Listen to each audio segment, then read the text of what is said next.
Okay. D5. D5. D5.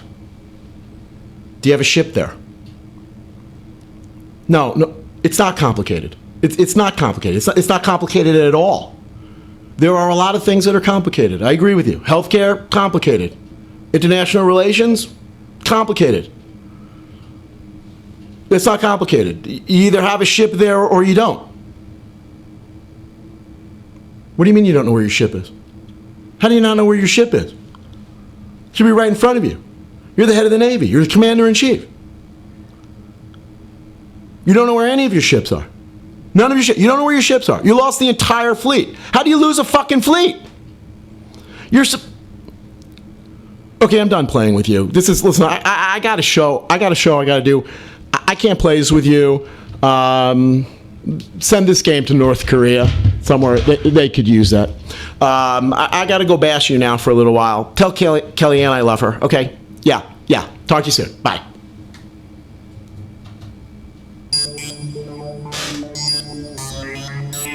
It's time for Forward Nation Radio.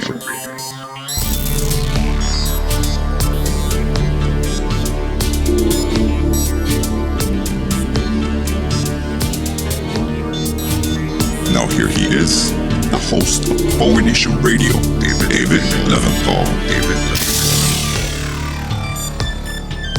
Welcome to Forward Nation Radio with, this is going to blow your mind, me, David Leventhal. Thanks for joining us today, as always. We're going to start with the news, as we tend to, and we'll take some listener questions, as we tend to, and then, with any luck, we will finish our discussion of health care, including Obamacare and possible Republican plans to change it. Okay, breaking news. Speaking of health care is back on the table.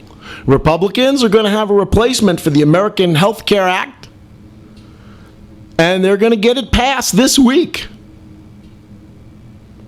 More breaking news. Healthcare is back off the table. Republicans will not be getting a healthcare plan amended and getting it this week. I don't know. It depends on what time of day you're asking. They have no idea what they're doing. They are clueless. When it comes to something other than looting the country, they're absolutely clueless. So on one day, the Republicans are vowing that they are going to pass health care reform this week. Get it in within Donald Trump's 100 days. More on that in a little bit. And then a moment later, they're saying, no, we didn't mean that.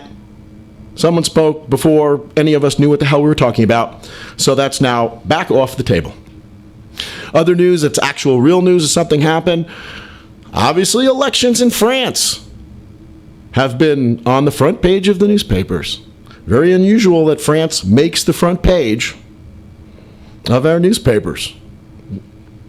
And usually when it is, it's not something good. Well, in this case, is it good or is it not good?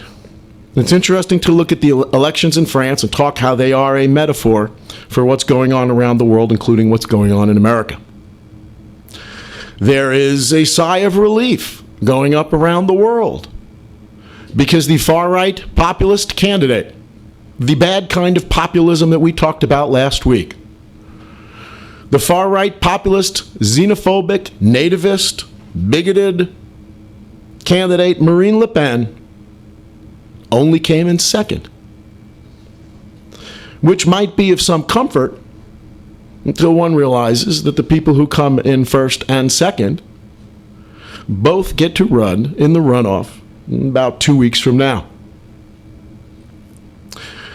She will be running against a more of a centrist candidate. It's interesting to look at the French candidates and think they are, in some respects, Donald Trump split up. Obviously, Marine Le Pen is the Steve Bannon wing of the Donald Trumpism, the populist, nativist, xenophobic, bigoted populist candidate. And Emmanuel Macron is the not very experienced. We're not sure exactly what we're getting, though his lack of inexperience does not nearly rise to the level of Donald Trump.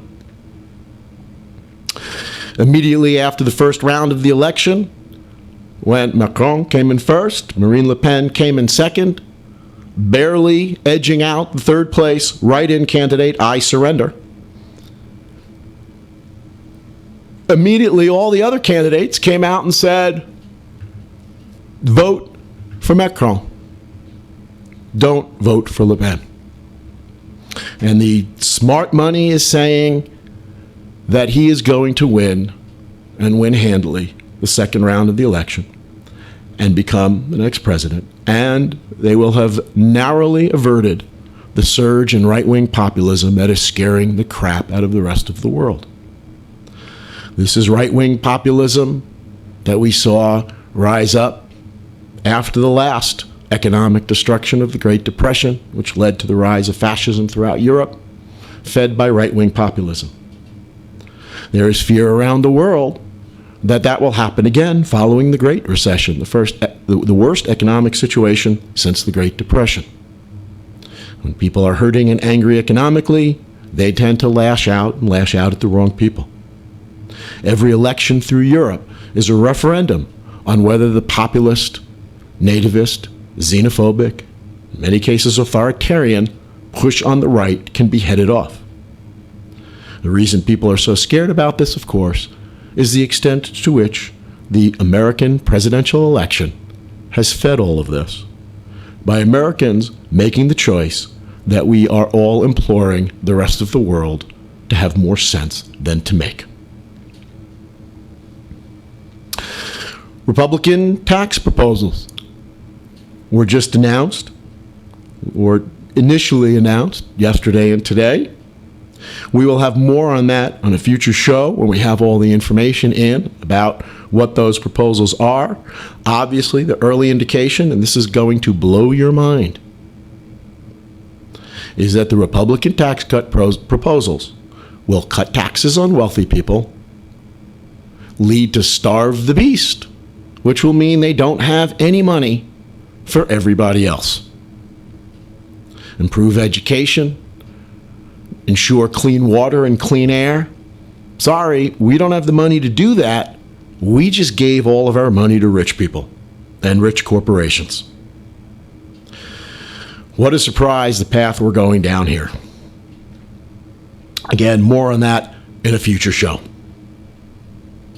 Next in the news, coming up rapidly, is a threatened government shutdown. By the end of the week, Congress needs to pass budget resolutions, bills that extend government operations. Government shutdown, you might say? It's the United States government. How does it shut down? Well, interestingly, we've had a full or a partial government shutdown in every presidential administration since Reagan.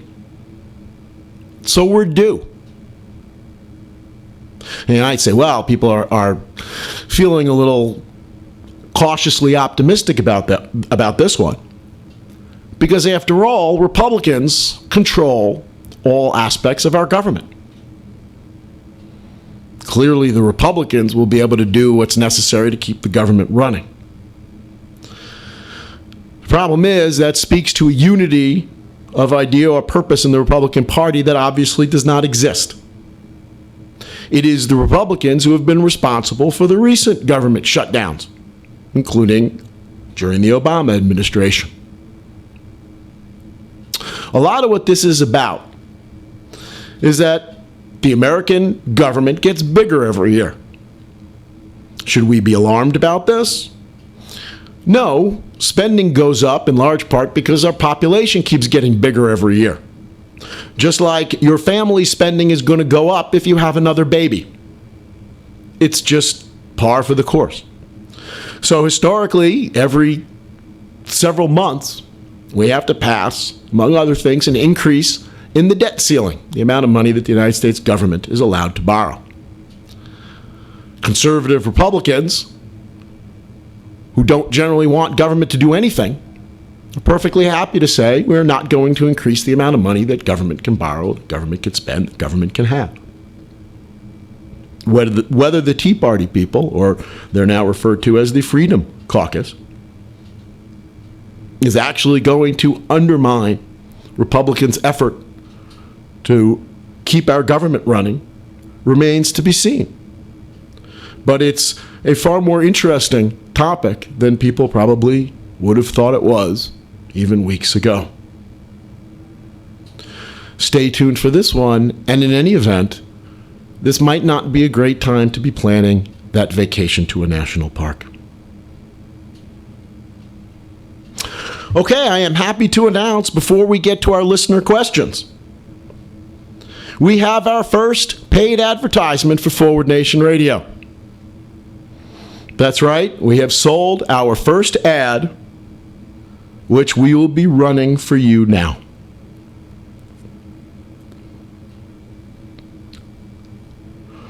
People say that the first 100 days of my administration is some kind of a proving ground for me, President Trump. Let me just tell you that 100 days is a meaningless and arbitrary, it's bad, it is a bad measure of a president. It doesn't mean anything. It is completely arbitrary. And the fact that we did do some of the things, maybe, that I said I would do in my first 100 days is not a sign that we have not been a great presidency. It just doesn't matter. So, let me tell you about how great our first 100 days have been. That's right, these have been the best 100 days that anybody has ever had. Not any president, mind you. Anybody has ever had. The best 100 days. It's been amazing. It's been incredible how good our 100 days are. For instance, we have saved tens of jobs. That's right. Because of President Trump, me, I have fulfilled my campaign promise and kept tens of jobs in America. No other president before me has created tens of jobs or saved tens of jobs. And many of these jobs do not involve black lung disease. They're great. They're good jobs. They're really good jobs. They're the best jobs. Best jobs for America. Best ever. It's been unbelievable. But it's been an unbelievable 100 days. Okay? Mar-a-Lago. That's right. Mar-a-Lago has been unbelievable. Memberships are up like you would not believe at Mar-a-Lago. That's right. We've even doubled the membership fee. That's right. We've doubled it from $100,000 to $200,000. First of all, it helps keep the riffraff out. $100,000, letting too much riffraff in. $200,000, we're keeping the riffraff out. Mar-a-Lago has been unbelievable. Even though we keep increasing the price, we've increased the membership price, we still have more people signing up for memberships than ever. Even a lot of foreigners, a lot of foreign dignitaries and business people signing up for Mar-a-Lago. It's been unbelievably popular. And by the way, let me just tell you how great Mar-a-Lago is. The cake is unbelievable. It's the kind of thing that you make decisions to drop bombs over. Unbelievable. The steak, it's real Trump steak. And by Trump, I mean it's delicious. It's the best steak you can get. It is so fresh. It is so fresh. We keep the cows in a pen out back. You can go out and shoot your own steak if you would like. If not, you don't have to. If not, my sons will go out and shoot the caged cows for you. They like to do that kind of thing. Sometimes we even get visited by our former leader, Dick Cheney. Wonderful, wonderful man. I love Dick Cheney. He is a wonderful man. He likes to come out and shoot our caged animals. Sometimes some people who haven't quite paid their bills. Dick's wonderful, but he does like to shoot people. Unbelievable. But it's not just Mar-a-Lago that's had a great 100 days. How about Trump Hotels? That's right, Trump Hotels. Unbelievable. Let me just tell you, they are the best hotels in the world. That's right. Even that one in Azerbaijan that we don't like to talk about. It's still the best. They're best hotels in the world. And the occupancy rates are unbelievable. They're unbelievable.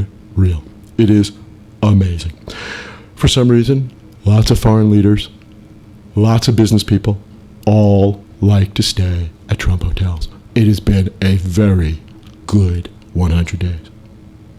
And Ivanka, unbelievable 100 days for Ivanka. She has sold more stuff. It is amazing how much stuff she has been selling over the last 100 days. People come to the White House and they all want to buy Ivanka stuff. Everybody wants to get into Ivanka's clothes. That's right. I totally understand this. Everybody now wants to get into Ivanka's clothes.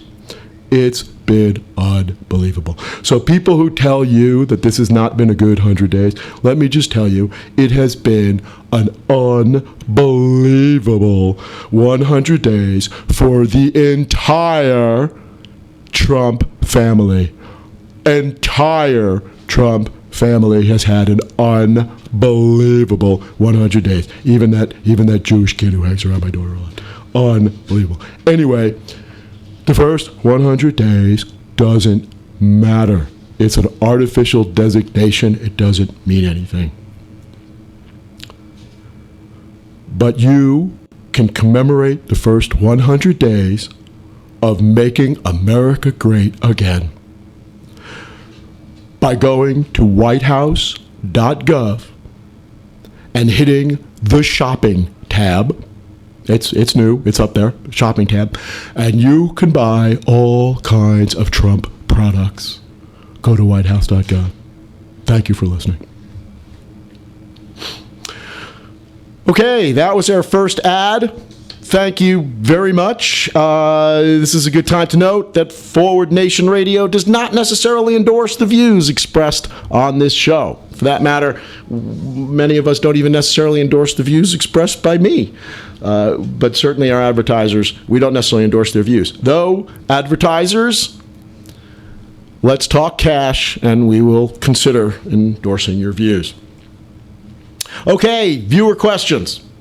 From Talia in Whitestone. Why are people denied the most basic necessities, especially in places like New York City, where homelessness is extremely high? And by extremely high, Talia, I hope you know, we're talking tens of thousands of people filling New York City shelters and not filling New York City shelters. It is absolutely remarkable. That is a great question.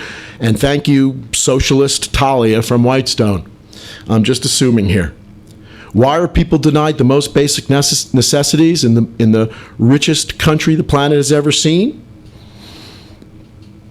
I wish I had an answer for you other than either we are remarkably uninformed and uninformed makes us callous, or worse than that, we are just callous.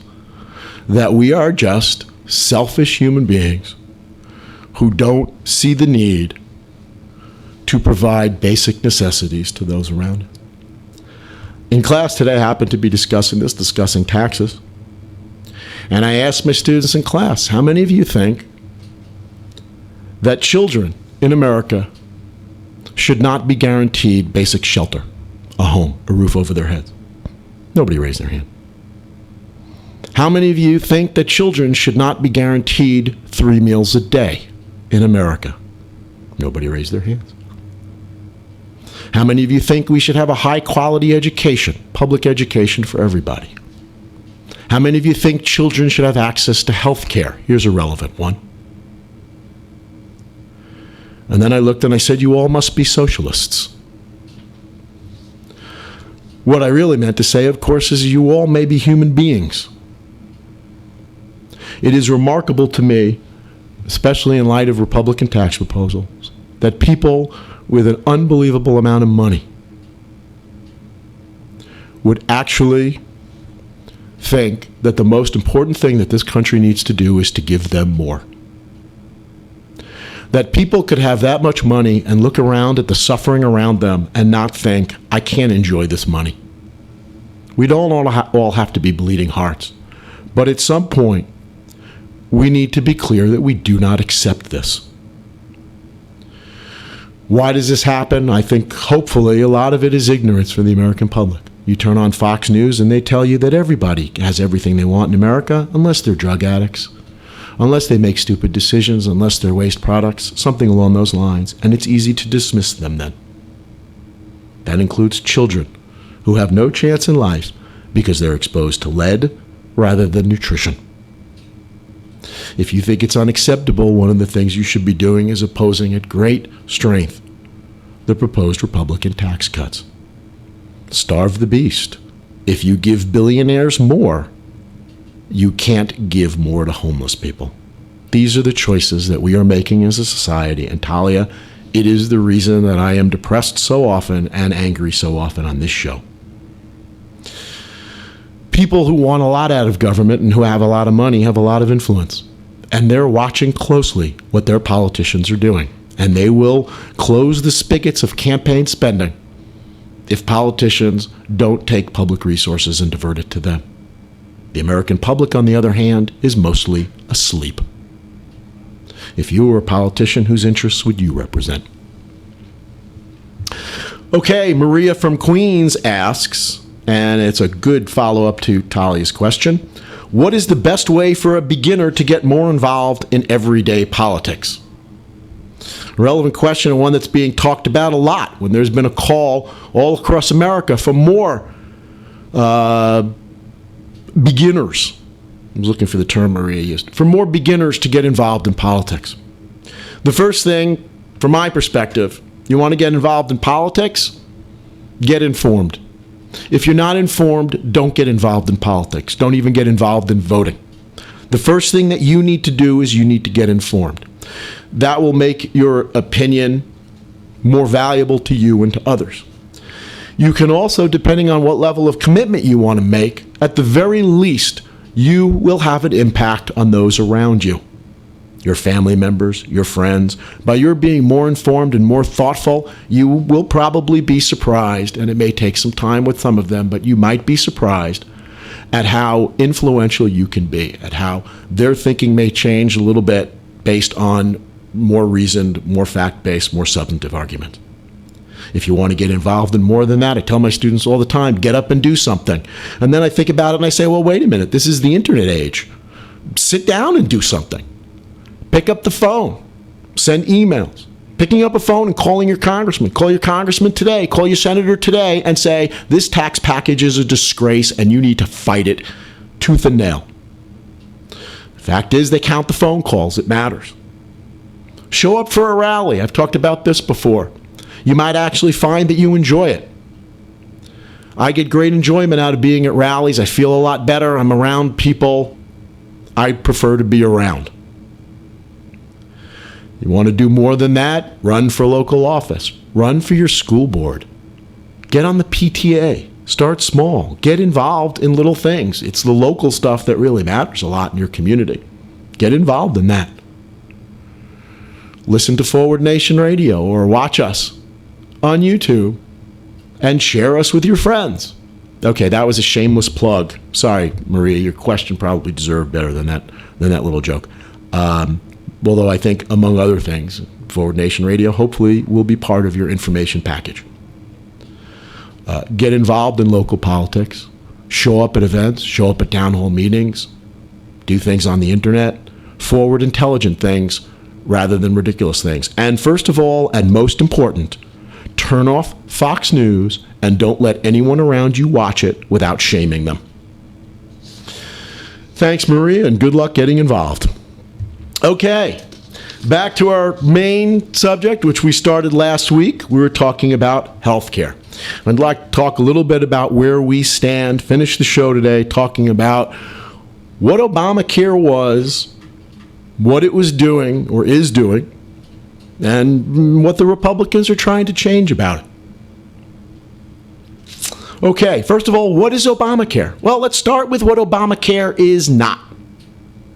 Obamacare is not, despite what you hear on Fox News, Breitbart, etc., it is not the government takeover of our healthcare system. In fact, government could not even consider the takeover of our healthcare system. As I've indicated before in several classes, you can't pass any legislation in America that would be so vigorously opposed by corporate America as that would be. In fact, when Obama was considering his health care plan and his experts, they were not to consider the health care plan or some version of it that is employed in most of the rest of the world. And that is a single payer system, which either does or does not utilize insurance companies, but in any case will eat into their profits. When Bill Clinton was considering health care reform, famously, Hillary Clinton led the panel that was investigating. Imagine that, experts actually talking about health care reform rather than Republicans meeting with political advisors to figure out what will work for them politically. But the health care task force under Clinton was told explicitly, everything is on the table. Consider anything that will work to improve the American healthcare system and improve our costs and get us closer to universal coverage. Except for one thing. You cannot consider one thing. You cannot consider a government system, a single-payer system, an expansion of Medicare that would cover more Americans. We will never get it by the insurance companies. Turns out Clinton couldn't even get his modified plan past the insurance companies. Single-payer would never have gone through. No, Obamacare works within our existing structure, placing some limits and rules that help open up healthcare access for normal, everyday Americans.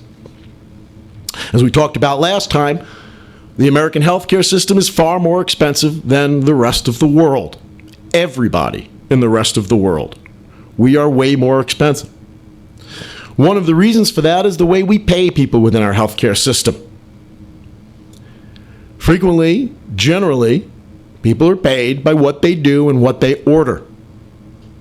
I had a student, in fact, come to me today who's been having some health issues, saying he went to a cardiologist after having gone to several other cardiologists and having all kinds of different tests that had conflicting results.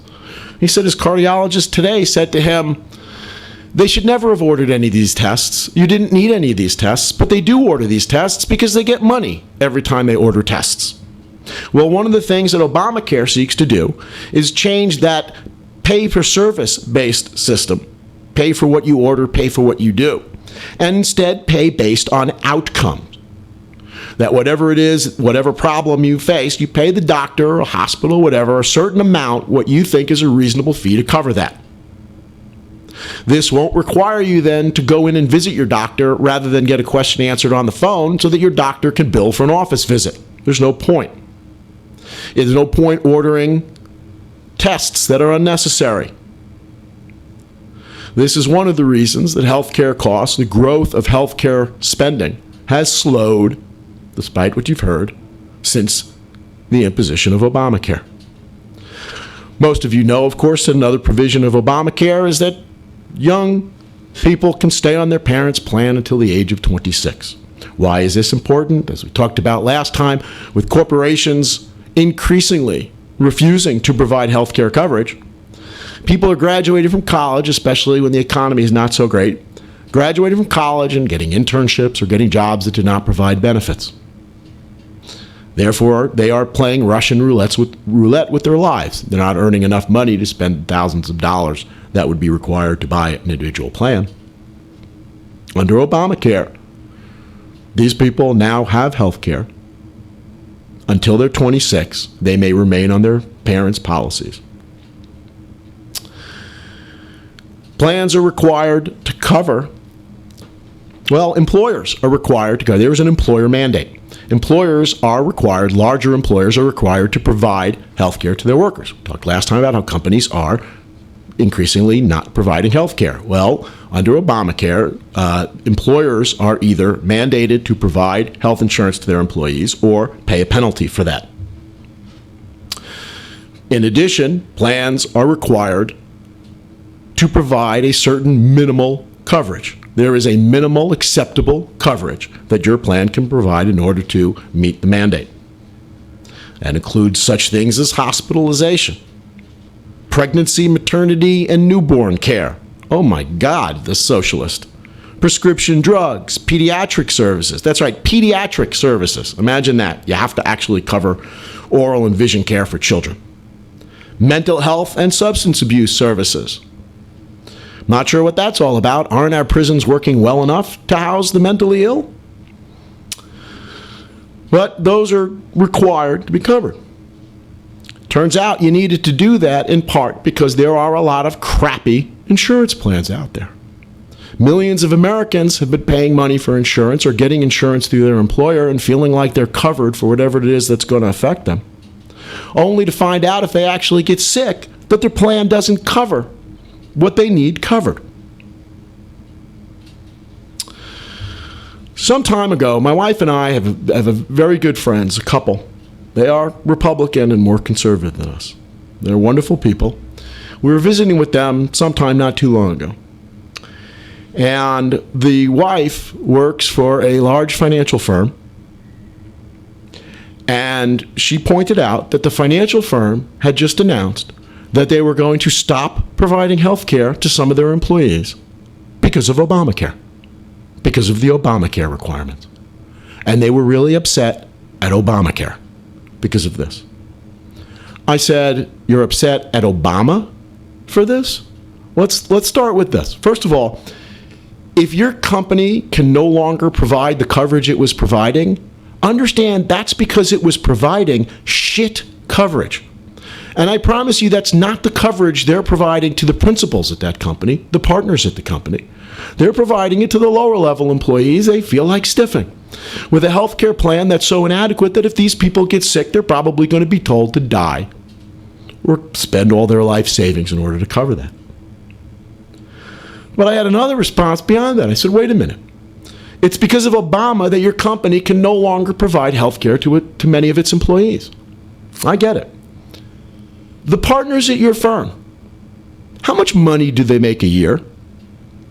And she said, millions of dollars, which is what I knew the answer was going to be. Millions of dollars. Oh, millions. I said, let me understand this. The partners at your firm make millions of dollars a year, but they need to stop providing health coverage to many of their employees, and that's Obama's fault? Are you kidding? This is where there's a lack of meeting of the minds between conservatives and liberals. So how does that make sense to you? They might make a little bit less if they provided health care than the millions they're making, and you're going to blame that on Obama?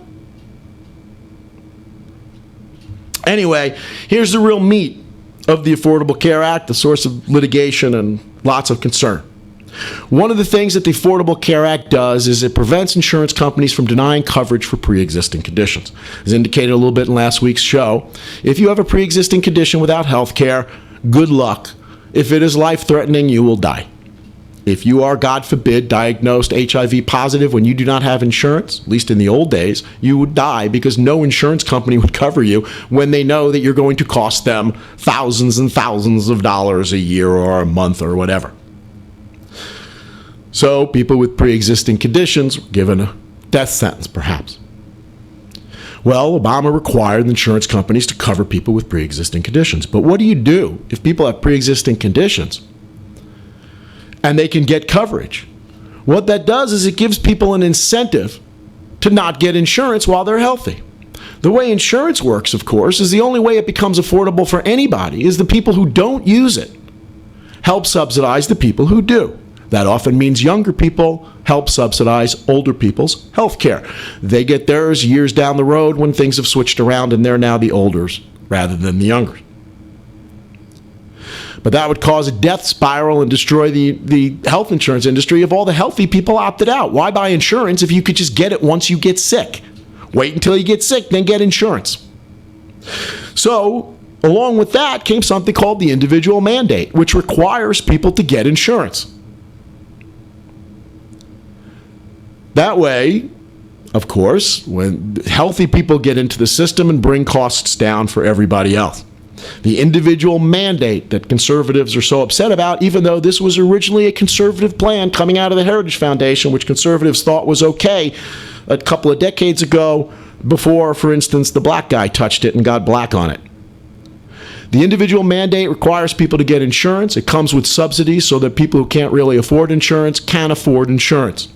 About 75% of people who got individual insurance policies under Obamacare are paying less than $75 a month after subsidies.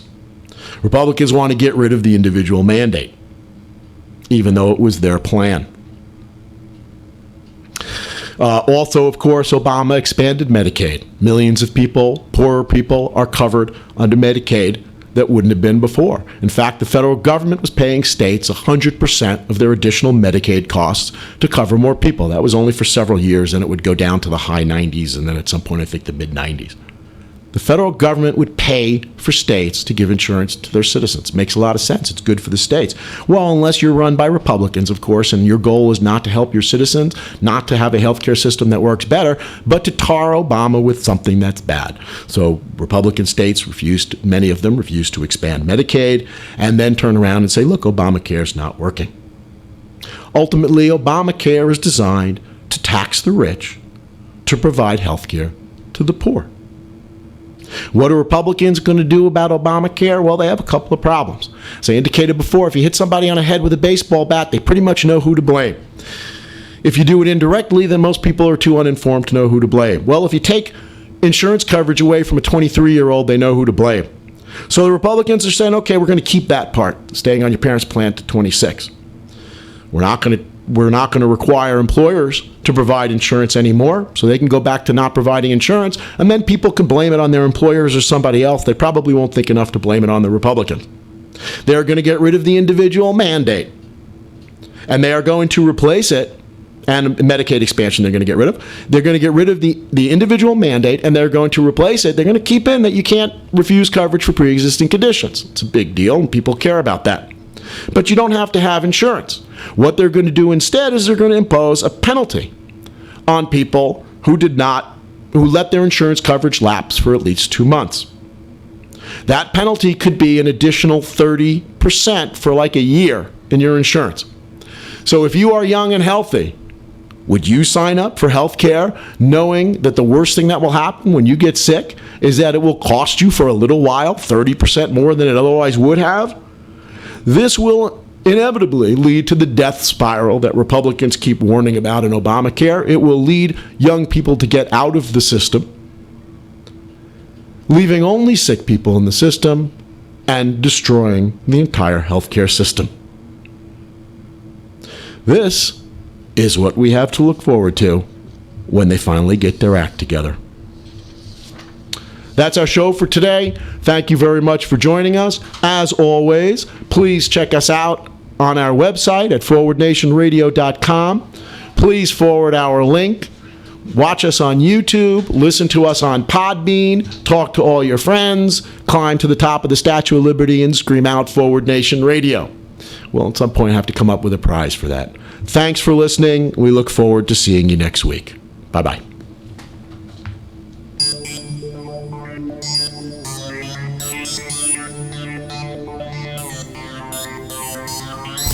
You've been listening to Forward Nation Radio with David Leventhal.